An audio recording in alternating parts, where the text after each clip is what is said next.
Voici comment le Barça s'est fait avoir hier sur le but de Gonzalo Ramos. Regardez attentivement jusqu'au bout le comportement du Barça. Donc là, sur un pressing léger du FC Barcelone, les joueurs du Paris Saint-Germain se trouvent obligés de revenir sur le gardien. Et jusqu'à là, les joueurs du FC Barcelone continuent à monter sur le porteur du ballon. Sauf que là, malheureusement, on a la première erreur qui apparaît. Le pressing n'est pas fait en groupe. Il y a juste un joueur qui presse le porteur du ballon et regardez tout l'espace qu'il laisse derrière.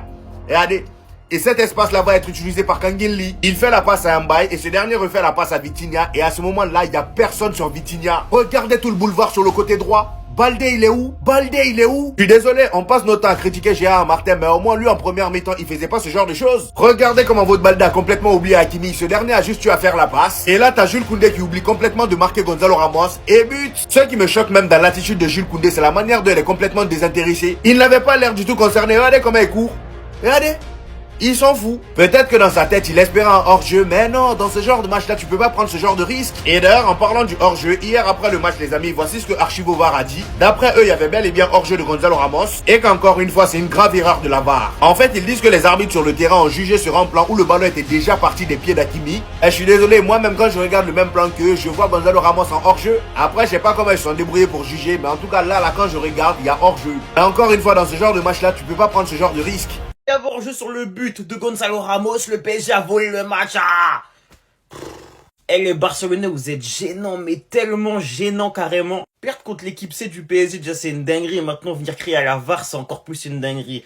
Il y a ce compte là, Archivo VAR, qui a dit que le but aurait dû être refusé parce que je sais pas quoi, il était hors jeu. La VAR se serait trompée. Quelques minutes après, les gars, ils s'est rétractés. Ils ont même réanalysé, les frères. Ils ont dit qu'ils avaient pris une mauvaise frame pour leur analyse. Et du coup, le but est bel et bien en jeu. Il n'y a pas de hors jeu du tout. Le but est licite. Quand on voit le nombre de Barcelonais qui ont voulu se cacher derrière la VAR, en fait, c'est une dinguerie de juste pas assumer leur défaite. Les gars, soyez des hommes. Vous avez ouvert vos bocaux, vous avez bien peinave, bien comme il faut. Et maintenant, vous osez venir nous parler, les gars, de VAR. En fait, c'est une dinguerie. T'as eu perdu dignement, au moins. Tu peux pas perdre contre le PSG U19 et venir crier à la VAR. En fait, c'est pas possible, normalement. T'as eu, c'est pas possible. Ce n'est pas possible. Et surtout quand tu te fais surdominer pendant 60 minutes de la sorte. Hein. Les gars, s'il vous plaît, soyez dignes. Restez dignes, s'il vous plaît, jusqu'à la fin. C'est vrai que Lamine Yamal s'est fait pocket hier par Nuno Mendes, mais cette action-là restera dans nos mémoires. Regardez-moi l'action sous cet angle, les amis, c'est encore plus énervé. Nuno Mendes demande une faute, l'arbitre refuse, il est énervé, il tacle, c'est loupé. Lamine Yamal se fait bousculer par un joueur parisien, ça marche pas. Admirez-moi l'action sous cet angle. Regardez-moi ça. Regardez-moi ça. L'action était tellement clean, du zizou, et là Nuno Mendes veut encore retacler. Et il n'a pas retenu la leçon. Le frérot a quand même taclé 2 fois d'affilée. Ça n'a pas marché, il est tombé pour rien. Sauf qu'après ça, c'était la seule et dernière action de Lamine Yamal. Après, il l'a mis dans sa poche. Regardez-moi ça. Là, on a un petit résumé de son match. Lamine Yamal qui essaie de faire son externe, Nuno Mendes contre. Et là, d'un coup, Nuno Mendes est énervé. Il décide de montrer ses capacités techniques lui aussi. Il aurait pu être lié ce gars-là. Regardez comment il traverse le milieu. Regardez, ils ont été obligés de faire faute, sinon le gars allait partir jusqu'au bout. Et ici, on a la magnifique action du but. Regardez comment il se projette, le gars. Regardez. C'est parti. Personne va l'arrêter. Jules Koundé essaye. C'est échoué. Il fait la passe. À la Koubarsi qui part tacler comme un con. Et but. C'est là que je me rends compte qu'en fait, le match hier, c'est Nuno Mendes et Hakimi qui ont tout débloqué. Les deux se sont occupés de tout ce qui se passait en défense et en attaque. Regardez même cette action encore. Regardez. Bref, en tout cas pour l'instant, c'est la deuxième fois qu'il rencontre Lamine Yamal et c'est la deuxième fois qu'il le met dans sa poche. Encore une fois pour notre cher Lamine Yamal, mission échouée. Je pense qu'à force, il va arrêter de mettre des stories, surtout avant de rencontrer Nuno Mendes parce qu'il sait ce qui va se passer. Pedri qui se fait recadrer par Gonzalo Ramos et Vitinha, alors là j'aurais tout vu. Comme vous le savez, hier avant le match, Pedri avait dit en conférence de presse que le Barça était la meilleure équipe au monde et qu'ils avaient même l'équipe pour remporter cette Ligue des Champions. Et bah hier après la victoire du Paris Saint-Germain, les journalistes ont voulu créer des problèmes comme d'habitude. Ils ont demandé à Gonzalo Ramos et Vitinha qu'est-ce qu'ils pensent de la déclaration de Pedri. Écoutez. On est les champions d'Europe, je peux dire plus que ça. Ok. Si tu es le mieux, tu dois faire sur le terrain, pas parler. Pas parler.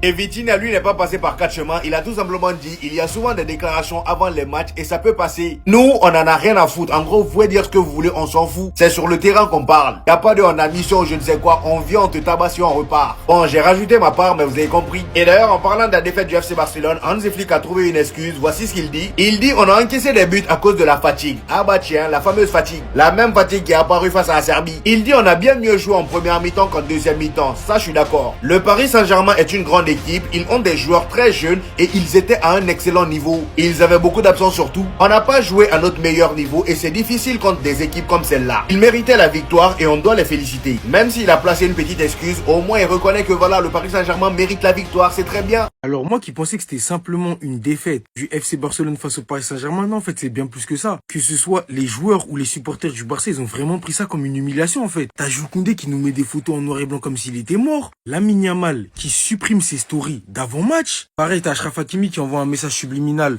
en story en disant de la fermer. Je pense que ça s'adresse à Yamal. À Hansi Flick qui s'avoue littéralement vaincu en disant que nous sommes encore loin du niveau du Paris Saint-Germain. Ils ont une philosophie extraordinaire avec de jeunes joueurs, beaucoup de mouvements et de vitesse. Ils savent utiliser les espaces, jouer les 1 contre 1. Du bord du terrain, on sent cette supériorité. Paris mérite sa victoire. À Pedri hier qui nous assurait en conférence de presse que le Barça était une meilleure équipe que le Paris Saint-Germain. Gonzalo Ramos en conférence de presse qui lui répond que si tu es la meilleure équipe, tu dois le montrer sur le terrain et ne pas parler, s'adressant indirectement à Pedri. T'as Vitinha pareil en conférence de presse qui nous dit que ils en ont rien à foutre de ce qui se dit dans les médias. C'est la réalité du terrain qui compte. La symbolique de cette victoire du Paris Saint-Germain, elle est forte. Que faire supprimer une story à ce petit insolent? Respect. Faire fermer la bouche du FC Barcelone à Montjuic, on parle du Barça. Hein. S'il vous plaît, ne nous méprenons pas. Hein. C'est fort. Et c'est d'autant plus fort quand tu le fais avec une équipe où il manquait 5 de tes cadres, les gars. Avec des U19 du Paris Saint-Germain, des Chichi, ils l'ont fait. Et hier, j'ai vu les supporters du Barça comme je ne les avais jamais vus auparavant. Ils étaient à coup de ouais, mais le PSG se la raconte depuis qu'ils ont une Ligue des Champions. On en a 5. Moi, j'ai jamais vu les supporters du Barça faire ça. Hier, j'ai été assez surpris du comportement des supporters du Barça. La défaite, elle a vraiment fait mal à ce point. C'est un truc de dingue. Restez sobre, abonnez-vous les gars. Les gars, vous commencez à m'énerver sur les réseaux sociaux. Ok, Lamine Yamal, ce qu'il a fait en début de match, c'est cool, c'était beau. Il a effacé Vitinha et Barcola et Nuno Mendes. Mais les gars, on a perdu.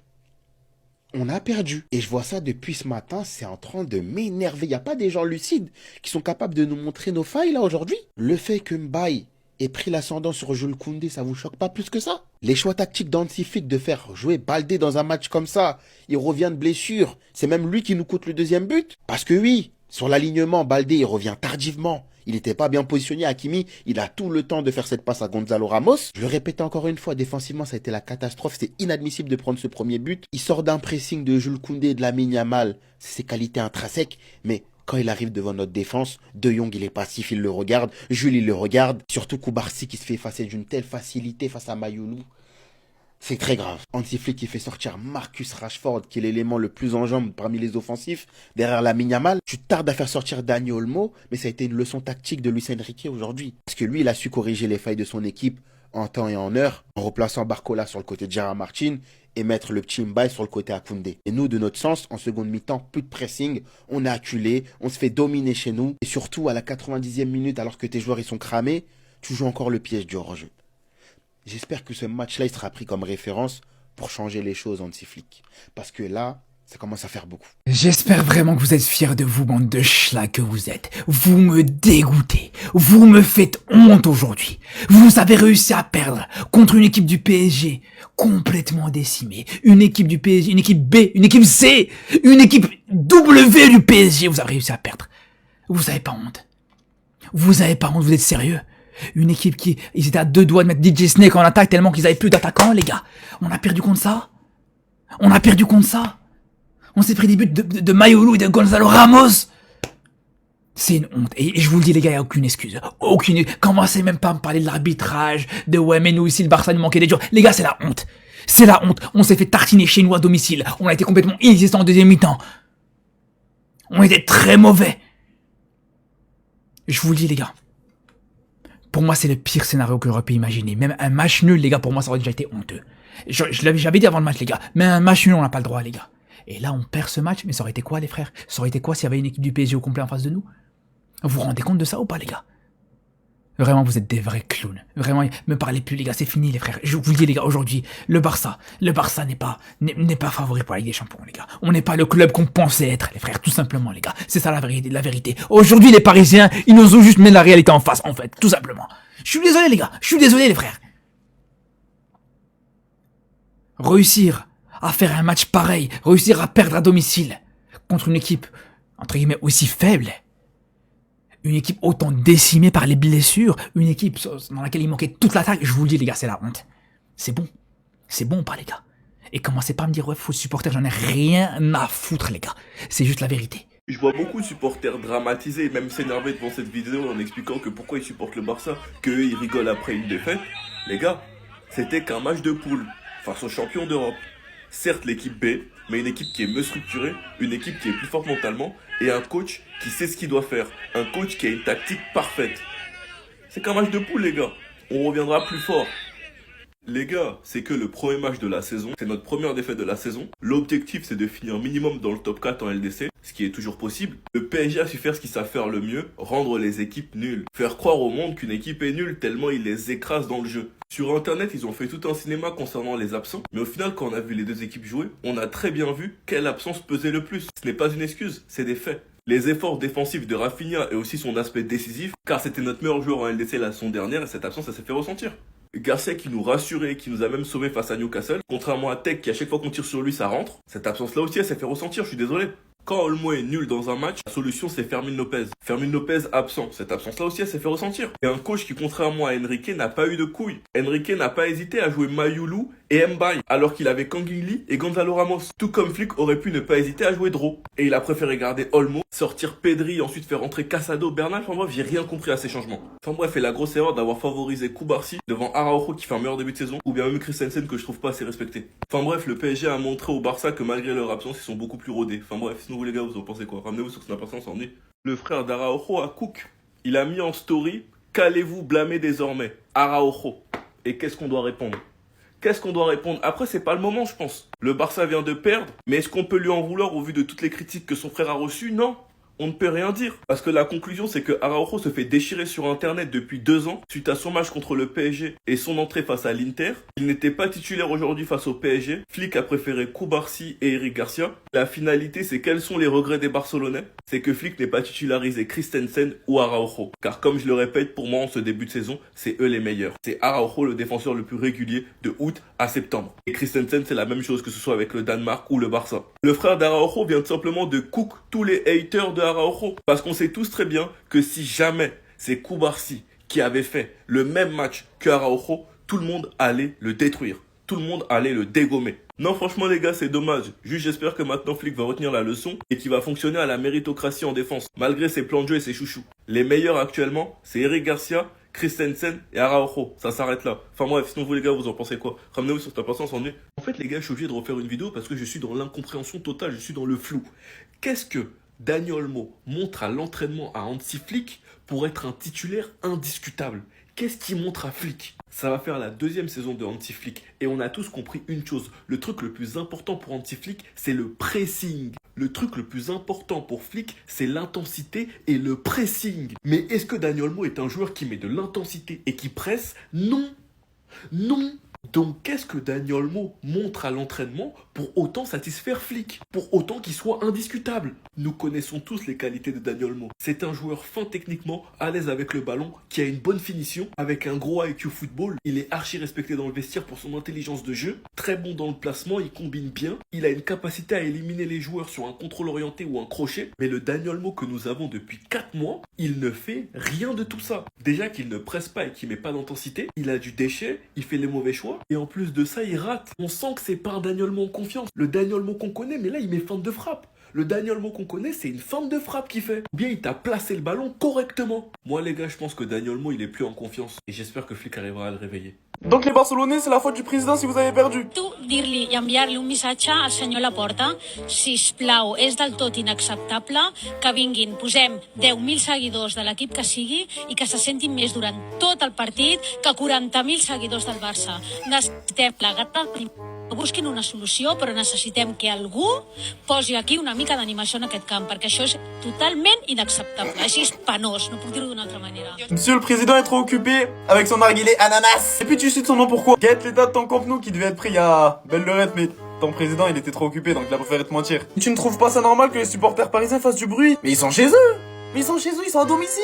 Ils ont tous les droits et c'est vous qui les avez mis à l'aise. Hier, vous leur avez gentiment demandé de rester assis. C'est ce qu'ils ont fait. Même si on sait pourquoi vous leur avez demandé de rester assis. Mais de toute façon, message ou pas, avec ce que vous avez pris sur le terrain, il n'y avait pas besoin de se lever. C'était sur le terrain, il fallait rester debout. Mais madame, si je peux souligner le positif, c'est que cette année, vous êtes resté jusqu'au bout du fil. Vous n'avez pas quitté le match un peu avant. Bon, peut-être parce que vous avez pas eu le choix et que le PSG a marqué dans les dernières minutes. Parce que dans mes souvenirs lointains, enfin, juste l'année dernière, quand le PSG vous avez encore éliminé, je me rappelle que dès la 85e, stade vide. Jusqu'à vous avez laissé vos consommations. Ça va, vous avez eu la chance, j'étais là et j'aime pas trop le gaspillage. Faut savoir qu'en plus d'injurer des propos racistes, bon, comme un peu chaque année, on peut dire qu'ils ont le sang chaud, ou c'est des rageux. Parce que c'était à cause de ce genre de photos, grand sourire, signe avec le stade vide et une élimination, qu'à la sortie du stade, ça s'en était pris à notre voiture. Et on avait dû rentrer comme ça en France, mais bon, c'est que du matériel finalement. Et puis ça reste que du football après tout. Donc madame, laisse la Porta où il est, y a pire dans la vie. Il dit non, voyez notre ballon d'or. Nous en a Dembélé. C'est jamais même chose. Il dit non, mais c'est un enfant. Attends d'abord. C'est pas la maman qui est folle. Elle veut me balayer, mais ça va ça faire. Je suis calme. Je suis calme. Il va où le jour? Tu vas où? Ça là, quand tu fais là, quand tu vois pas, tu vas où? Merci là-bas. Jetez ses pieds là-bas, coupez ça. Ma sœur. Merci de Maman, la mine avant, on va le faucher, tordre un peu ses pieds là. Les actions, il est que tu regardes. C'était Mbappé, il n'a pas donné penalty, il a pris le ballon maintenant pour mettre au centre. Tant il aime penalty. C'est ça qu'il a lavé. La profession. Il n'y a pas penalty quoi? Tu commences à voler un Zéna. C'est vraiment des cassons. C'est ça que je voulais vous dire, ma biche. C'est ça que je voulais vous dire. T'as dit, Ferran vient, Olmo vient, vous deux vous venez sur le même ballon. Mais c'est la faute d'Olmo. On était sur une situation pour Hakimi dans la surface, c'est excellente intervention défensive. Il va rentrer le 40 sûrement. Totalement à ce ballon en plein axe. Qui sauve les Parisiens. Face à Tottenham déjà avec une frappe millimétrée de l'ancien de Valence. Pour le Porto ressortir sa frappe. Elle était battue, hein, Chesty. Belle prise d'initiative de Tanguigny. Deuxième minute, vous allez voir le crash. Crash contre le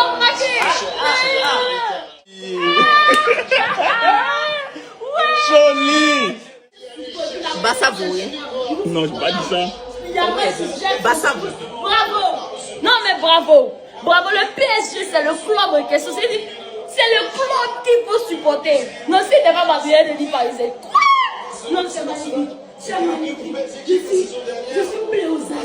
On vaut rien. On vaut rien. L'une des pires mi-temps du Barça que j'ai vu sous Hansi Flick. C'était quoi ça? On dirait pas que le Paris Saint-Germain affrontait le FC Barcelone qui lui avait promis de montrer que c'était la meilleure équipe du monde. On dirait le Paris Saint-Germain affrontait Brest ou bien Auxerre. Mais Auxerre même va donner un peu plus que ce que le Barça a donné aujourd'hui. Je suis désolée. La deuxième mi-temps du Barça était catastrophique, honteuse, pas à la hauteur d'une équipe qui se dit grande. Pas du tout. Ça, c'était face à un PSG malade et c'était face à un PSG qui a Alzheimer. Et si c'était le PSG avec Doué, Neves, Dembélé et j'en passe, Marquinhos, ça allait donner quoi? Ça allait donner quoi? Oui, nous aussi on avait des blessés, mais en vrai de vrai, on peut pas proposer ce genre de prestations, surtout à domicile. C'est une honte. C'est une honte. Les 30 premières minutes ont été correctes, mais après, on s'est fait surclasser. Physiquement, on s'est fait éteindre. On sait qu'on joue à une tactique très dangereuse avec le piège du hors-jeu. Mais désolé, le piège du hors-jeu s'accompagne de pressing et aujourd'hui, il n'y avait aucun pressing. D'abord, Ferran, oui, c'est notre numéro 9. Tu nous offres plus de mobilité que Lewandowski, plus d'appels, plus de pressing. Mais ce que tu rates,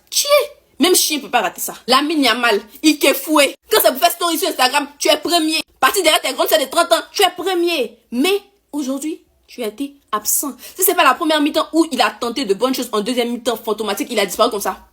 Koubarsi, bon, lui, ça m'étonne pas, hein, parce que depuis quelques matchs, il fait n'importe quoi. Aujourd'hui, sur le premier but du Paris Saint-Germain, il rate son tacle. Il rate son intervention, en fait. Et ça, là, on va arrêter de le couvrir avec le fait que non, il est jeune, il a 18 ans, il a 19 ans. Non. On dirait que c'est même Boy et puis Raoul Asensio, là. On dirait que c'est même Boy que le nouveau Sergio Ramos. Parce que, désolé, mais actuellement, il faut rien. Il vaut rien, si vous voulez pas entendre ça, vous dit, il vaut rien. Ceux-là, ils ont été nuls, ok. Mais celui qui m'a le plus choqué ce soir, dans sa nullité, désolé, mais c'était Jules Koundé. C'était Jules Koundé, en fait, j'arrivais pas à reconnaître Jules face à un petit du Paris Saint-Germain, face à un titi parisien. Peut-être il n'a même pourquoi ils sont back face à Mbaye, il s'est fait mélanger. On dirait limite il allait manger le gazon du Montjuic, en fait. C'est toi, Jules Koundé, qui est là comme ça. C'est toi, le Jules Koundé qui a mis Nico Williams dans sa poche, qui a mis Kvaratskhelia dans sa poche, qui a mis Lookman et j'en passe dans sa poche. C'est toi qui t'es fait traîner comme ça par Ibrahim Mbaye. Offensivement, il n'a rien apporté. Défensivement, il nous a tués aussi. J'ai dit que Koundé était nul, non? Mais ça, c'est petit. Ça, c'est petit. En fait, le plus cataclysmique même là, c'est Danny Omelette. C'est Danny Omelette. En fait, Leipzig, donnez-nous notre monnaie. Donnez-nous notre monnaie tout de suite. Parce que vous nous avez volé, vous nous avez arnaqué. Olmo. C'est une fraude. C'est une fraude. Aujourd'hui, c'est une fraude. Mais si demain, il venait qu'à marquer 3 buts contre je sais pas quelle équipe, je m'en bats complètement les. Je m'en bats les. Il est très nul, ce joueur. On n'a pas mis 60 millions d'euros sur lui pour qu'il vienne faire les contrôles orientés à 2 balles, là. On n'a pas mis ça pour ça. Tactiquement aussi, j'ai trouvé que Hansi Flick s'est fait manger par Luis Enrique. Il s'est fait manger par Luis Enrique. Il n'a pas su bien voir les changements comme il le fait d'habitude. Pedri qui sort, je comprends qu'il soit fatigué, mais après sa sortie, on a perdu le contrôle du ballon. Après sa sortie, on s'est pas retrouvé. À la 90e minute, encore, on fait pièce du hors-jeu. C'est-à-dire, on n'a rien appris, en fait, de toutes ces défaites, toutes ces humiliations, surtout face à l'Inter, là. On n'a rien appris. L'un des seuls bonhommes ce soir sur le terrain du côté du Barça, c'était Eric Garcia. Eric Garcia, en fait, je dépose. Tu as fait tout bien. C'était le seul qui avait envie de défendre l'écusson du Barça, en fait. Sinon, les autres, là, ils s'en foutaient. Ils s'en foutaient. De toute façon, Real va payer pour ça.